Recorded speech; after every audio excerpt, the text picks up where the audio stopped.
Hey, what's up, guys? It's Tom Clark over at TFC IV MMA. We are here Sunday, May 7th, day after the fight, baby. UFC 288. The UFC made its return to the Prudential Center in Newark, New Jersey, and boy, did it deliver. We had plenty of very entertaining fights, 3 straight great finishes to start the card, some great knockouts in the prelims, the main card, plenty of awesome fights. So, absolutely nothing to complain about.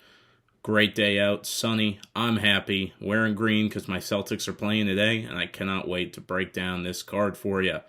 Like I said, great fights, and we'll get right into it. We had Claudio Ribeiro going up against Joseph Holmes. This was, it was a somewhat close fight with the odds makers. I mean, Ribeiro was about a minus 160 favorite, so not even 2-1. So they thought it was going to be a pretty close fight. The first round, Ribeiro engaged in the clinch, and he did okay until Holmes reversed it, and Holmes ended up controlling him for a little bit of the round. But near the end, Ribeiro did break away, and boy, did he put some damage on Joseph Holmes. I mean, another 10 seconds, and that fight was over. That was very impressive by him. And then in the second round, it looked like he had gassed heavily. So it was going to be one of those things, wow, he had an awesome first round, but it looks like he's really gassed. I mean, is he going to get knocked out now? But he knocked out Joseph Holmes. Awesome performance by Claudio Ribeiro. And just as I predicted, I thought he was going to get the knockout, so very glad he did.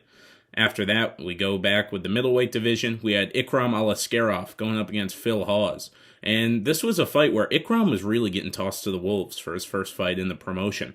He's a Dagestani Sambo wrestler. His only loss was to Hamzat Chimaev, and he looked great on the Contender Series. So they knew this guy was going to be a problem, and they gave him a real test early to see if he was legit. Phil Hawes was a phenomenal wrestler in college and a great wrestler in MMA. Was on quite a win, had some nice wins going into his last fight against Dolidze, where of course he got knocked out. So he was looking to bounce back in this one. He had done a lot of training in Thailand, and his kicks looked really good to the point where you could see that training was paying off. But Ikram Alaskarov hit him with a head kick that I really think did a majority of the damage, just because he never really seemed really right after that. He was kind of just moving very strangely. So Ikram hits him with that head kick, and then hits him with the 1-2, puts Phil Hawes out cold. This is one of those scary knockouts where the guy's just limp on the ground, and you're like, oh my goodness. It's a little scary to see. Very entertaining, but a little scary. Especially a guy like Phil Hawes, who was put out like that his last time out, too. I mean, this guy's been flatlined several times, so you kind of hate to see that time and time again for a guy. But Ikram Alaskarov, great knockout. Calls out Bo Nickel on the mic, too. Very, very impressive call out, and I think after a knockout like that, they are not going to let Ikram Alaskarov anywhere near Bo Nickel, just in my opinion. Bo's a great wrestler, but as we know, there's a difference in MMA wrestling and traditional wrestling. And with those hands Ikram showed, the UFC wants no part in that, I can assure you. Then we go to the heavyweight division, the lone heavyweight bout on the card. We had Parker Porter trying to bounce back from 2 straight losses, going up against Braxton Smith. Braxton was making his UFC debut. Those of you guys, hey, the name sounds familiar. I did interview him last week. A longtime football player. Had his first MMA fight 8 years ago. Came back, and in the last year has had 5 first-round finishes. And that proved to be his demise in this one, just because he swung for the fences early, and that's what happens in heavyweight. If you swing for the fences early, you're going to gas. It's just how it is. Parker Porter hits him with a great knee to the body, takes him down, gets on top, starts landing some vicious ground and pound, and gets the TKO win. He was almost crying up there, so you really felt good for him. I mean, his wife was there, his parents were there, so it was a good performance to him. And nothing for Braxton to hang his hat on. I mean, he's had 5 great first-round knockouts coming in. Hopefully the UFC gives him another fight or two and lets him try and earn that second contract. I mean, he's a real interesting guy. I enjoyed sitting down with him, but he did not get the nod last night. Then we go to the women's strawweight division. We had Johnny Joba. I know I mess it up. She was going up against Marina Rodriguez, and this was an interesting fight. I picked Marina Rodriguez, and she's really had a tough fall from grace. I mean, she was in a spot where she could have sat out and got a title fight, and now she gets knocked out by Amanda Lemos, and then decision by Jandiroba. So she's in a tough spot, 2 straight losses, and this was all domination from Jandiroba with the grappling. I mean, she used her wrestling to the finest. It was kind of a little bit of an adrenaline letdown after 3 straight knockouts, having to see that, but Jandiroba stuck to her game plan, got it done as an underdog. The dogs were eaten last night. A lot of underdogs hit, so nice little performance by Jandiroba, and it'll be interesting to see kind of what they do for her next. Then we go to the welterweight division. We had Chaos Williams going against Rolando Bedoya, who is making his UFC debut. And very, very close fight on this one. I mean, a lot of people are calling for a Chaos early knockout, but he hasn't showed that as of late. I mean, against Randy Brown, same thing, kind of went to the decision. And this one ends up being a split decision. I think it really could have gone either way. I mean, Chaos was landing some big shots, but he leaves himself too open when he does. So, to the point where Bedoya was countering him. Bedoya was using the leg kick to great effect. But Chaos was walking him down for the majority of the fight and did land some huge shots. So I'm not surprised he got the decision, but it truly was close and could have gone either way.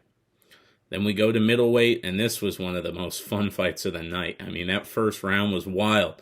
Kennedy Nzechukwu going up against Devin Clark, and Devin looked good very early. He started, looked good, and he rocked Kennedy Nzechukwu bad. And as we all know, that can be when Kennedy's at his best, when he's rocked. And he ends up rocking Devin Clark back, getting it to the clinch and landing some ferocious elbows. It was a phenomenal performance. He keeps that momentum going into the second round, gets the submission over Devin Clark. So, great performance by Kennedy, and he's definitely going to have a ranking next to his name next time out. So it'll be interesting to see who they put him against. I mean, 205 is a lacking division, so I think there are some good fights. I mean, he has wins over Iwan Kutalaba. He beat Devin Clark. So there's some great potential matchups, and I can't wait to see what they do with him. Maybe Dominic Reyes, that's a fight. I know you guys are saying, why do you want to feed Dominic to get KO'd again? He won't fight Ryan Spann because they're teammates, but those are just some fights that could be fun. Then we go to the feature prelim. I told you guys this was going to be fight of the night. I told you it was going to be super entertaining. And speaking of I told you so's, I had Matt Frivola on my show last week. I said, Matt, how's this fight going to go? Coach Longo says it's going to be a full MMA fight.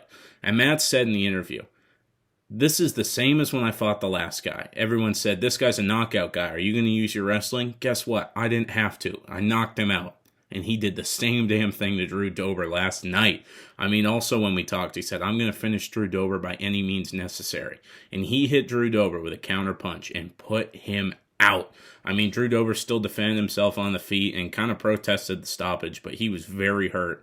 Matt knocked him down, landed some very vicious ground and pound to get an awesome KO victory. Matt's going to have a ranking next to his name come Monday, and he called out Paddy Pimblett. I think, unfortunately for Matt, I think after that fight, the UFC will not put Paddy anywhere near him, only because Paddy's going to get knocked the fuck out.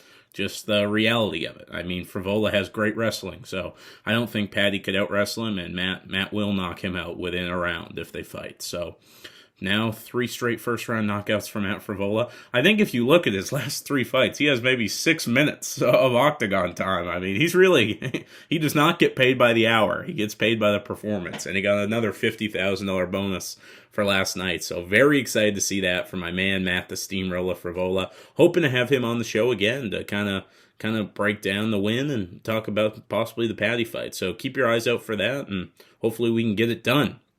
Then we go to the main card. Charles Jourdain going up against Kron Gracie. And we had this big hype. Yes, the return of Cejudo, the return of Gracie. Cejudo delivered, Gracie did not. Horrible performance. I mean, I felt like I was watching UFC 1. Crawling, throwing kicks, come on. It was cool when he pulled guard the first time because we thought he was going to do something with it. By the third round, he was getting booed like crazy, and he deserved to because he showed no new elements to his game. I mean, he looked far better against Cub Swanson than he did here against Charles Jourdain. So it's very surprising that you go away for 3 years and you look worse. So that I wasn't very impressed by Kron. Charles Jourdain made a good point. He's like, guys, I'm sorry it wasn't more entertaining, but I'm in the guard of a Gracie. I mean, I had to be very, very careful. And he's completely right. I mean, I do not blame him at all for kind of being cautious. You don't want to get uncautious and then get caught in a choke like Magomed Ankalaev versus Paul Craig or Chael Sonnen versus Anderson Silva. I mean, you do not want to be in that position. So, very good win by Charles Jourdain. He calls out Edson Barboza. I think that's a fight everyone would want to see. I'd pay money to see it. I mean, very entertaining. One that I think we'd all be fans of. So, that's a fight I hope they can get done and hopefully see that later on this year, maybe in a couple months. Then we go to the featherweight division. We always talk one guy loses and his stock doesn't go down. Have we seen a guy win and his stock goes down a little bit? That's what we saw with Movsar Evloev. I really like Evloev. I was picking him to beat Bryce Mitchell pretty heavily, and I think he's still a phenomenal prospect. I do think the only 2 weeks' notice made a big factor in here. But in the first round, he went in there against Lopez, and this was a guy he thought he could probably showed no respect to. And Lopez caught him with a flush right that it really shows what great shape Movsar's in and what a great chin he has that he was able to eat that. Because Lopez hit him with a shot that was straight out of hell. And didn't quite knock him down, but sent him back a little bit. Then gets him to the ground, has a very tight armbar, plenty of offense by Lopez, but a masterclass by Evloev on using defense, on using your wrestling, using defense. He used the striking to great effect in the second round. So overall, a great performance by Movsar Evloev. But when you're a top 10 guy and you're having somewhat close decisions with a guy making his debut, it doesn't look the best visually. So I don't know if his stock's dropped. That's just one thing I noticed. So hey, we'll see what happens next. I don't know if maybe you do the Mitchell fight next, maybe you rebook it, but I don't know. There's definitely some options. So maybe Sadiq Youssef. I don't know about Giga Chikadze, but those are all possible matchups that could be entertaining. Then we go to the women's division, the strawweight division again, and oh my goodness, we know whenever Jessica Andrade gets in the cage, it's going to be super entertaining, whether she's getting the win or her opponent's getting the win. And in this case, her opponent got the win. Yan Xiaonan's a very technical striker. We all knew that going into this fight. And I picked Jessica Andrade because I thought the strength and the power would be too much, but it was actually her demise. She got too confident, tried to bully Yan Xiaonan a little too much, and got caught several times even before the finish. I mean, Jessica's going in there with these big looping strikes, and they're just not catching, and she's leaving herself very open. And after a couple crisp lands, Yan gets the kill shot. Jessica comes in with that big left hook. Yan ducks it. Boom! Over the top with the right. Knocks out Jessica Andrade, and a phenomenal coming out performance for Yan Xiaonan. Those of us who have watched her, we knew she was a contender, but this was kind of her coming out to the masses and to the more casual audience. So it's going to be interesting. You could definitely do her versus Zhang Weili next. That's big showcase for China, so I think that is something they may try and do, but it'll be interesting to see, that's for sure. Then we go to the co-main event. 5 rounds, welterweight. Sorry. Belal, remember the name Muhammad, number 4 in the world, going up against Gilbert Durinho Burns, number 5 in the world. And these guys, both tough SOBs. You cannot take anything from these guys. Both guys took this fight on very short notice. Gilbert had fought last month and was coming off a weight cut last month too. Bilal's coming off Ramadan and not fighting since last year. So both these guys had a lot to just get them to the cage. I mean, very tough. You can't question their toughness. And then in the cage, definitely some injuries for both guys. I mean, this ankle of Bilal's had people concerned all week after these images leaked. And he never answered anything about it, but it seems like there is an injury with the ankle. He's not telling anyone about it. And Gilbert Burns clearly injured the shoulder in this fight. But a masterclass performance by, remember the name, Belal Muhammad. I mean, he's been telling you guys. And this is kind of how I said the fight would go in the pre-fight. He's going to get the decision. He's going to use his pressure, and he's going to get it done. He did. He used the kicks to perfection. His left body kick was phenomenal. Caught Gilbert several times with it. So overall, great performance by Belal. Gets the crowd a little riled up with telling them they suck and all that. So very good. You couldn't wish it for a better guy. I mean, this guy's he's had to take the long way to the top, and he's finally getting his shot. So he's very deserving.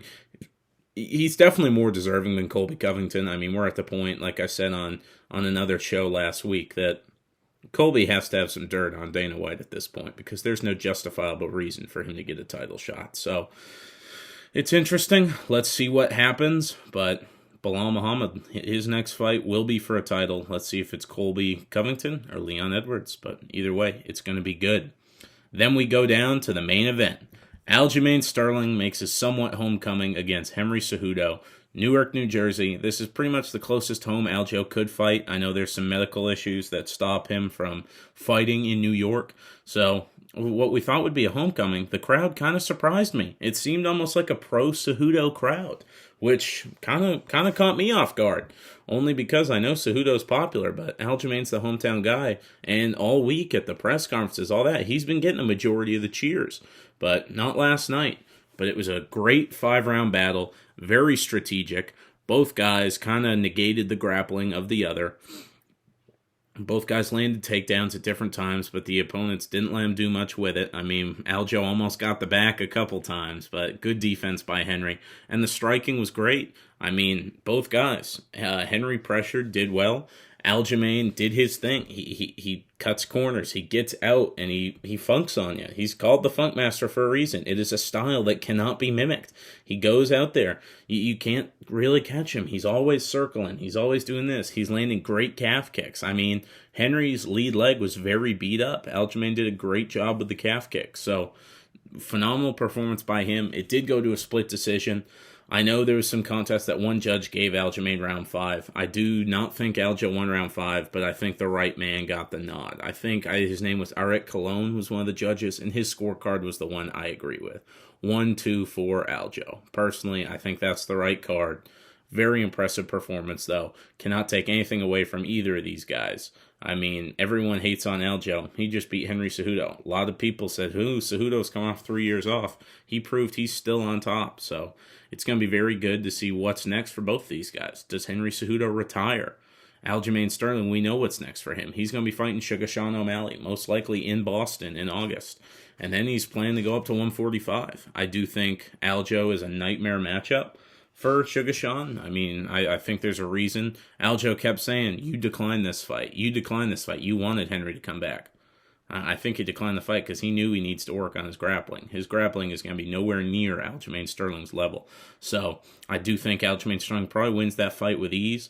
And it'll be interesting to see with Henry whether he goes to 45, whether he stays at 35, whether he hangs it up again. So plenty of things to weigh over, guys. I hope you guys enjoyed the card just as much as I did. If you haven't checked out my interview with Cameron Simon that released yesterday, make sure to check that one out. It was very good. Can't wait to see him fight UFC 290. I got some more in the works for this week, so hope you guys enjoy and hope you have a great rest of your week. Thank you.